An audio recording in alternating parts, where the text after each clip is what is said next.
के मरियम नवाज साहिबा, मैं आपके आगे हाथ जोड़ के अपील करती हूँ, मेरा जवान बेटा गया, मेरे दिल से पूछे कि मेरा क्या हाल है। ये सब लोग इसके जिम्मेदार हैं, जिन लोगों ने मेरे बेटे को नहीं बचाया।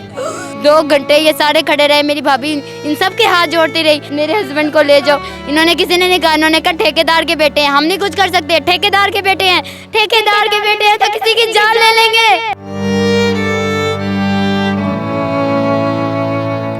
ईद का सीजन है, नौजवान अपनी शॉपिंग करने आता है अपनी बेगम के साथ, कुछ दुकानदार उसकी बेगम को छेड़ते हैं। वो फिर भी आगे चला गया, फिर उसको धक्का दे के पीछे गया था, चाचा जी चेंज है। फिर उसको चेंज, उसने कहा नहीं भाई मेरे पास चेंज नहीं है, आप पहले मुझे बताएं आप क्यों तंग कर रहे हैं। पहले मेरी वाइफ को किया, अब मुझे कर रहे हैं। बस थोड़ा सा ही आगे बढ़ा था कि उन दरिंदों ने मारना शुरू कर दिया। कभी भी किसी से नहीं लड़ता था, वो तो इतना भोला भाई था मेरा, अगर लड़ता होता तो वो अपनी जान ना बचा लेता।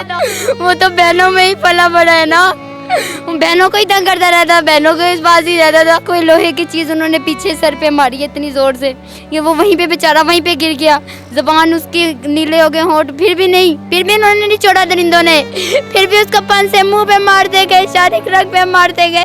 उनको भी ऐसी सजा होनी चाहिए, वो प्रोटोकॉल ना दे उनको चाय पानी ना दिया जाए, उनको एसी पे बिठा के सोफों पे ना बिठाया जाए। मेरा बेटा हिल नहीं रहा था, मैं उसको ऐसे करके देख रही थी, मैं सीने पे रख रही थी हाथ मेरा बेटे की। अस्सलाम वालेकुम, आप देख रहे हैं दस्तक टीवी, मैं हूं अमरेज हैदर। नाज़रीन, यहाँ पे एक नौजवान आता है अपनी बेगम के साथ शॉपिंग करने के लिए, क्योंकि ईद का सीज़न है। सभी लोग आप देख रहे हैं मेरे आसपास, सभी लोग जो है यहाँ पे शॉपिंग करने आए हैं और अपनी ईद को जो है वो मनाएंगे। लेकिन यहाँ पे एक जो नौजवान अपनी शॉपिंग करने आता है अपनी बेगम के साथ, कुछ दुकानदार उसकी बेगम को छेड़ते हैं। ज़ाहिर है जिसकी बेगम को आप छेड़ेंगे तो उसकी गैरत कभी भी गवारा नहीं करेगी, कोई उसकी बेगम को छेड़े, टच करे या कोई जो है ऑल फोल बके। तो उसको बर्दाश्त नहीं हुआ, वो अपनी बेगम के साथ उस नौजवान दुकानदार से जो है वो थोड़ा सा उलझता है। तो वो जो दुकानदार है वो इतना बेहिस था, पागल था, वो दरिंदा सिफ्त इंसान जो है उस पर तशद्दुद करता है, इतना तशद्दुद करता है कि 2 घंटे के अंदर अंदर उस नौजवान की ज़िंदगी निगल जाता है वो नौजवान। अब क्या मामला था, क्यों ये तमाम तर वाक़या पेश आया, इस वक्त हमारे साथ 4 बहनों का अकलौता भाई था वो, उसकी बहनें हमारे साथ मौजूद है, वालदा मौजूद है और वो बेवा मौजूद है जिसको 2 घंटे के अंदर अंदर बेवा कर दिया गया, यानी उसके शोहर की ज़िंदगी निकल गई। बहन मुझे बताइएगा कि ये वाक़या कैसे पेश आया और क्या टाइम था और क्यों इतना उन्होंने तशद्दुद किया, क्या आपकी कोई दुश्मनी थी, क्या वजह थी? नहीं कोई दुश्मनी नहीं थी, भाई सौदा लेने आया था, मेहमान घर आए हुए थे, भाई ने भाभी से कहा चलो आओ चले सौदा लेने चलते हैं। भाभी चली गई, भाभी ने सौदा वगैरह सारा ले लिया था। उसको एक कैचर पसंद आ गया भाभी को, भाभी ने भाई से कहा कि ये कैचर मुझे अच्छा लग रहा है, भाई ने कहा चलो तुम ले लो। तो उसको दुकानदार से उसने सिर्फ यही कहा भाई ये कितने का है, उसको छेड़ते हुए तंग करते हुए उसको गंदी नज़र से देखते हुए कहा आंटी जी ये 50 रुपये की सेल लगी हुई और 100 रुपये की।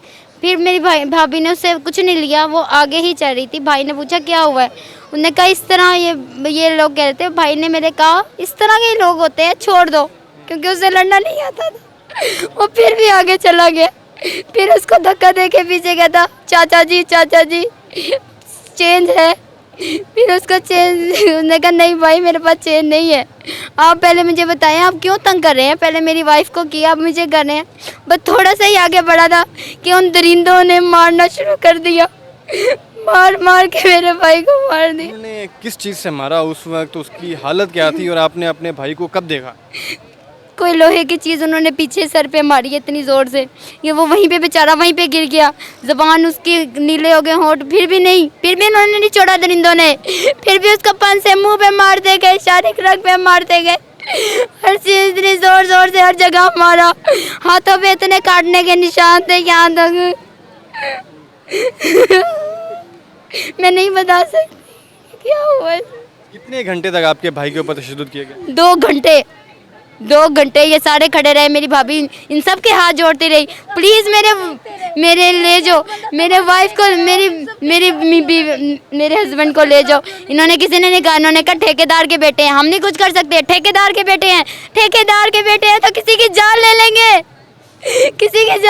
वो अगर ठेकेदार के बेटे हैं तो। 2 घंटे तक यहाँ पे कोई दुकानदार कोई नहीं बचाने के लिए गया, इतने लोग इस वक्त, मैं नाज़रीन इस वक्त मेरे अकब में देखें कि यहाँ पे सैकड़ों की तादाद में लोग मौजूद हैं और किसी मर्द मुजाहिद ने, किसी के अंदर ये गैरत पैदा नहीं हुई कि वो उसको जाकर बचाता। कोई भी नहीं आया पास। कोई एक इंसान, कोई एक औरत, कोई भी नहीं आ सकता।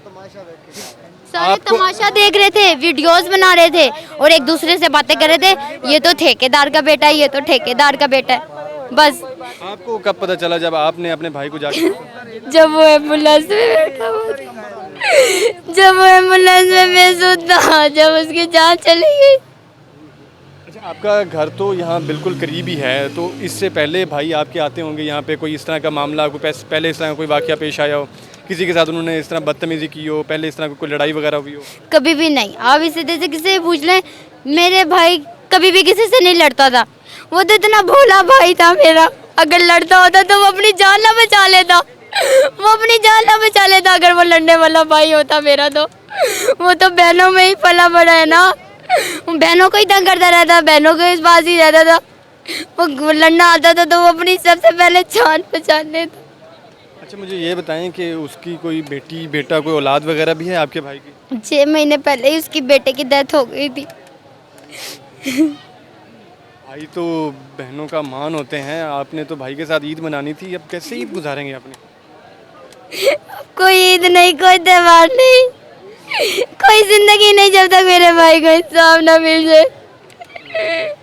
पुलिस वाले यहाँ तक कि उनके साथ मिल गए, वो तो कह रहे हैं कोई तशद्दुद ही नहीं हुआ, वो तशद्दुद ही नहीं हुआ उस पे। पुलिस वाले ये कह रहे हैं कि तशद्दुद ही नहीं हुआ। ज़ाहिरी तशद्दुद नहीं हमें दिख रहा। पोस्टमार्टम करा दिया, वो कर दिया। यहाँ तक कि जब उसकी डेथ हो गई, मेरी माँ को उनके पास नहीं खड़े होने दिया मेरे भाई के, पुलिस वाले घसीट घसीट के लेके जा रहे थे। मेरी माँ कहती रही, रोती रही कि इसके बाप को तो आने दो, इसके बाप को तो आने दो। नहीं, एम्बुलेंस में डाला और सीधा मियाँ हॉस्पिटल ले गए। नाज़रीन, यहाँ पे देखें कि मरियम नवाज़ साहबा कहती है कि हम अपना जो थाना कल्चर है उसको हम तब्दील कर रहे हैं, और वहाँ पे जो भी जिसको भी ज़रूरत होगी पुलिस की, वो पुलिस उससे जो है वो आप जनाब और मैडम करके बात करेंगे। लेकिन आप देखें कि एक नौजवान पे 2 घंटे तक मुसलसल तशद्दुद किया गया, और इतना तशद्दुद किया गया कि वो जाँबर ना हो सका, उसकी जान नहीं बच सकी, और पुलिस उसको ये कह रही है कि उस पर तशद्दुद किया ही नहीं गया था, उस पर जो निशानात हैं वो पहले से मौजूद थे। तो फिर वो मरा कैसे, उसकी ज़िंदगी कैसे लुक़्मा अजल बनी?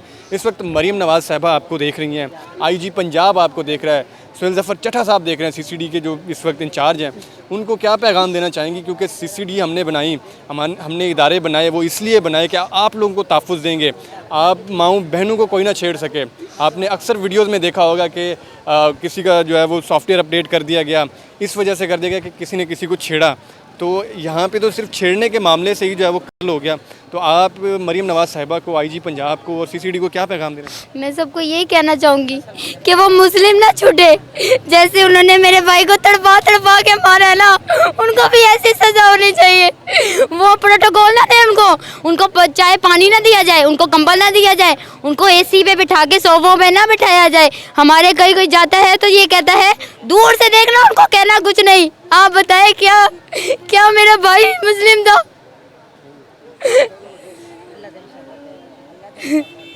ये एक बहन के आंसू हैं जो इस वक्त बह रहे हैं, और आंसू पूंछने वाला इस वक्त भाई मौजूद नहीं है। वो भाई जो इनका मान था, जिसने इनकी शादियां करानी थी, इनको हंसते मुस्कुराते देखता था, लेकिन वो भाई खुद नहीं रहा। इस वक्त माँ जी भी मौजूद हैं।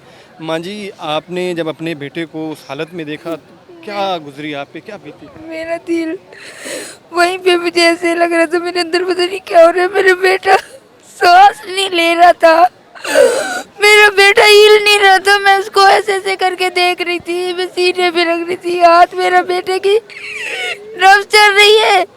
मैंने एम्बुलेंस वाले से पूछा, बच्चे ये ठीक है, इसे हॉस्पिटल जल्दी से ले जाए, मेरा बेटा जब सही हो जाएगा। बताइए, इसकी नब्ज चल रही है ना? कहता आपको डॉक्टर साहब बताएंगे। बताइए, मैं अपने 25 साल का मेरा बेटा, मैंने इतने से इतना बड़ा किया था, आप उसकी तस्वीर देखे अब खुद आपका दिल हिल जाएगा कि मेरा शेर जवान था, वो एहसास करने वाला था। सुबह मेरे पास आया, मुझे कह रहा मम्मा जी मैं जल्दी से गई, मैंने कहा मेरा बेटा है, मुझे पैसे दिए, पैसे दे के मुस्कुराने लगा। मुझे क्या पता था वो मेरी आखिरी मुलाकात है मेरे बेटे से। मुझे क्या पता, मैं बताएं आप। आखिरी बार माँ जी आपसे क्या बात करके गया था, क्या कह कर गया था वो? मुझे ये कह के गया था, मम्मा आप अपना ख्याल रखा करो, और मुझे पैसे दिए। मैंने कहा नहीं, ये तुम रख लो। कह रहे नहीं, मुस्कुरा के कहता रख लो। बताइए मैं अपने बेटे को कहाँ पे तलाश करूँगी? मैं अपने बेटे को कहाँ से ढूंढ के लाऊंगी? कौन सी जगह से मेरा बेटा मिलेगा? मैं किधर देखूंगी? मेरे तो 2-3 नजर आता था ना, मेरे दिल को कुछ होता था, मैं कहती थी, मैं दुकान पे चली जाती थी, मैं कहती थी वलीद वलीद तुम्हें पता है मैं तुम्हारी बगैर एक नहीं हफ्ता गुजर गया है, इस वक्त पुलिस आपके साथ कोऑपरेट कर रही है? नहीं कर रही, नहीं कर रही। ये देखें कि ये आप तस्वीर के अंदर देख सकते हैं कि उसके ऊपर तशद्दुद किया गया और उसके ऊपर नील पड़े हुए हैं, और इन वाज़े सबूतों को जो है वो पुलिस जो है वो छुपाना चाहती है और इनको बताती है कि तशद्दुद जो है वो नहीं किया गया। इस वक्त माँ जी जो है वो बिलबिला रही हैं, वो तड़प रही हैं बेटे के लिए। उसका अकलौता बेटा था, 4 बेटियों के बाद एक अकलौता बेटा था। माँ जी, मरियम नवाज़ साहिबा सबकी माँ हैं, वो इस वक्त आपको देख रहे हैं, उनको क्या पैगाम देना चाहेंगे? मैं हाथ जोड़ के कहती हूँ, मुझे इंसाफ चाहिए, मेरे बेटे का इंसाफ चाहिए। मरियम नवाज साहिबा, आप खुद सोचें वो किस तरह तड़पा होगा, किस तरह उसने हमें आवाज़ें दी होंगी। उसे बचाने वाला कोई नहीं था। मेरा बेटा तड़प के वो कितनी तकलीफ हुई होगी। वो मुजरिम छूटने नहीं चाहिए। जो मुजरिम है, जो छुपे हुए भी है, वो भी सामने आना चाहिए। ये देखे मरियम नवाज साहिबा, मैं आपके आगे हाथ जोड़ के अपील करती हूँ। मेरा जवान बेटा गया, मेरे दिल से पूछे कि मेरा क्या हाल है। उसके पापा हार्ट पेशेंट है। बेटे की याद आती है? आती है, क्यों नहीं आती? कितना याद आती है। अब तो ईद भी आ रही है, ईद की शॉपिंग करने आए। सारी रात मेरी नजरों में रहता है। मुझे लगता है शायद दरवाजा बजे और मेरा वलीद आ जाएगा। वो दरवाजा बजेगा तो मैं खोल दूंगी कि मेरा बेटा आ गया। मैं अपने बेटे को कहाँ पे तलाश करूंगी? ये सब लोग इसके जिम्मेदार हैं, जिन लोगों ने मेरे बेटे को नहीं बचाया। अगर इनका बेटा होता तो ये सब क्या नहीं बचाते? अगर आपका अपना बेटा होता तो आप नहीं बचाते। मेरे बेटे के साथ क्योंकि आपसे दुश्मनी थी, इनसे दुश्मनी थी। मेरे बेटे की कोई क्या, जो इन्होंने मेरे बेटे के साथ इतना बुरा सलूक किया। मुझे इंसाफ चाहिए और मुझे कुछ नहीं चाहिए। जी बिल्कुल नाज़रीन, इनके बेटे के ऊपर देखिए कितना तशद्दुद किया गया और माँ से वो बर्दाश्त भी नहीं हो पाया। इस वक्त पुलिस क्या कर रही है, CCD क्या कर रही है, लेकिन इनको अभी तक इंसाफ नहीं मिल पाया। आप इस वीडियो को मैक्सिमम शेयर करें ताकि ये वीडियो मरियम नवाज़ तक पहुँचे और इन लोगों को इंसाफ मिल सके।